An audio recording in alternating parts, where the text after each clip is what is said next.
Good evening folks, 21st Century Caveman here. Hope everybody's safe, hope everybody's well. So today's video is going to be a discussion on whether or not I should buy a Rolex on my credit card. Now this may or may not be a good idea depending on your personal circumstances, your attitude to debt and of course your attitude to risk. So my own personal rules are as follows.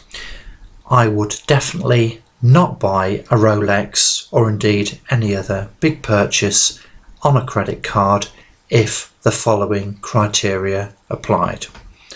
So to kick off with then, as a general rule, I think it's fair to say that if you can't afford to pay for the purchase in cash, then you can't really afford to put it on your credit card.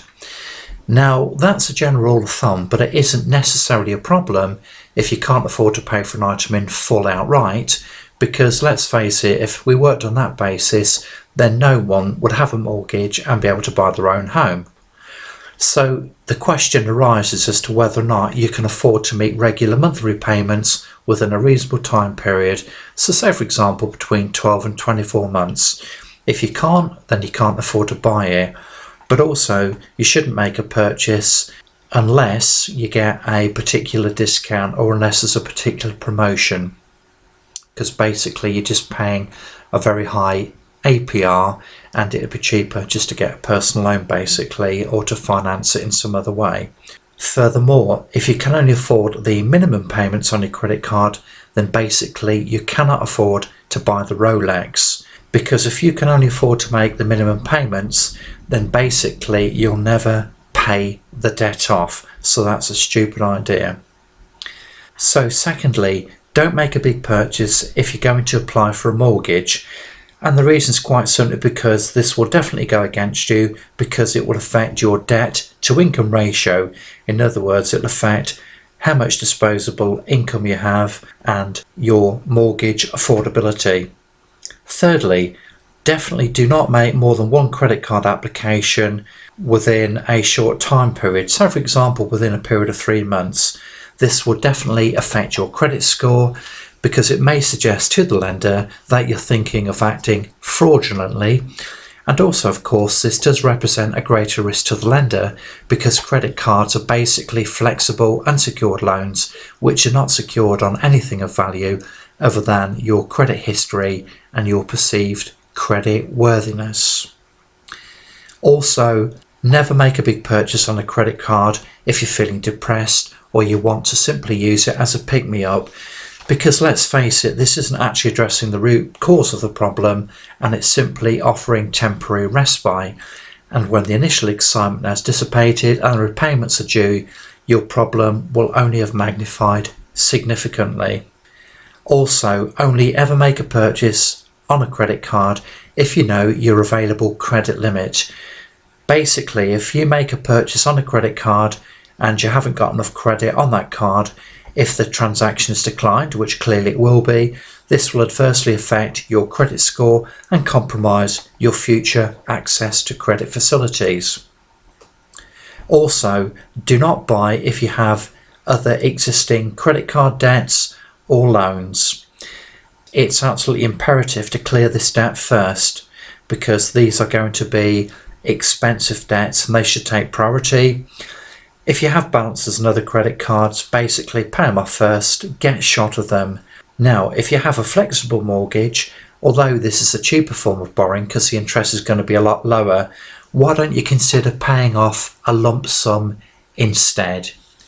Now, if you have a loan, I would suggest that you inquire with the loan provider whether or not there'll be any financial penalties if you pay it off early, either in full or in part, because sometimes it simply isn't worth it. So we've considered the circumstances in which you definitely should not make a major purchase, like buying a Rolex on a credit card. But now let's have a look at the circumstances in which I think it would actually be a good idea.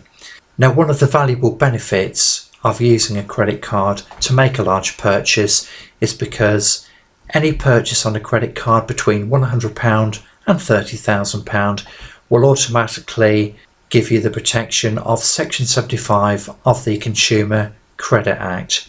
So this protection will apply to any purchases made either in full or in part payment. So for example, if you're putting down a deposit, so therefore if your card's used fraudulently or you order an item and it never arrives, the credit company is required to refund you if the retailer fails to do so. Also, definitely buy on a credit card if you can afford to buy the item outright. And the reason is quite simply because if you use your credit card wisely on a regular basis, it will only improve your credit score and therefore your credit worthiness.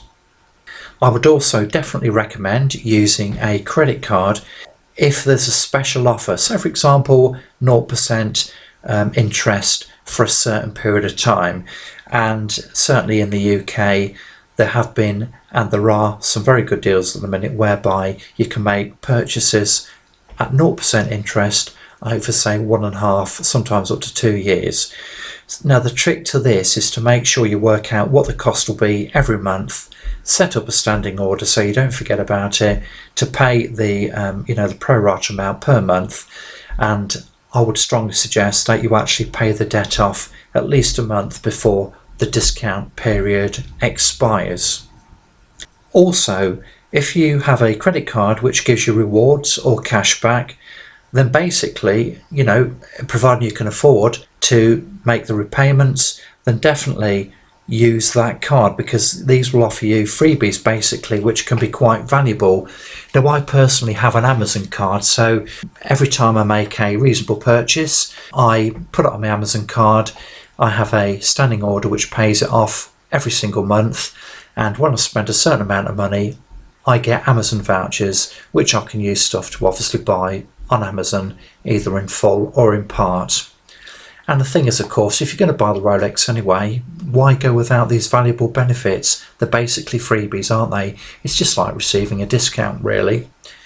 I think the last circumstance in which you should consider buying a Rolex or indeed another big purchase on a credit card is in the unlikely event that you're actually offered a bargain, or an unexpected opportunity presents itself. So for example, if a dealer offers you an extremely desirable watch which is very hard to get, or has long waiting lists, then basically if it's something which will give you immediate equity, then I would definitely buy it on the credit card, the caveat being only if you can afford it.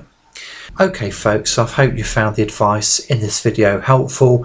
These are the rules which govern my expenditure on credit cards and the way I utilise them, and I hope you find it beneficial. Anyway, thanks for watching, and I'll catch you in the next video. Bye bye.